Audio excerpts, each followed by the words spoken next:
ਜੀ ਕੀ ਚੰਨ ਚੜਾਇਆ ਜੇ? ਚੰਨ ਚੜਾਇਆ ਜੀ, ਚੂਚੇ ਆ ਕੇ ਥੱਲੇ ਪੈਰਦੇ ਜੀ, ਉਹ ਮਰ ਉਹ ਨਹੀਂ ਨਹੀਂ ਬਾਬਾ ਵੀ ਮਜ਼ਾਕ ਤੇ ਲਾਵਾ ਯਾਰ, ਉਹ ਮੇਰੇ ਗੱਲ ਪੈ ਰਿਹਾ ਯਾਰ, ਉਹ ਆ ਰਿਹਾ ਉੱਤੇ, ਉਹਨੂੰ ਜਵਾਬ ਦੇਣਾ।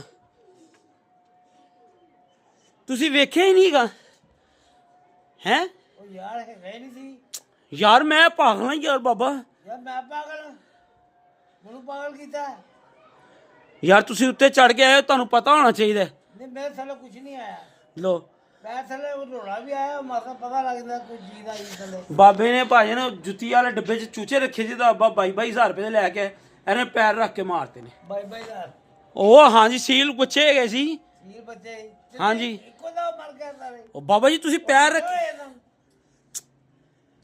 ਉਹਨੂੰ ਮਰੇ ਲੈ ਕੇ ਆਂਦਾ ਨਾ ਤੇ ਉਹਨੂੰ ਮਿਲੋ, ਮੈਂ ਕਿੱਥੋਂ ਭਰਨੇ ਨੇ? ਹਾਂ ਮੈਂ ਬੱਚੇ ਮਾਰੇ ਨੇ।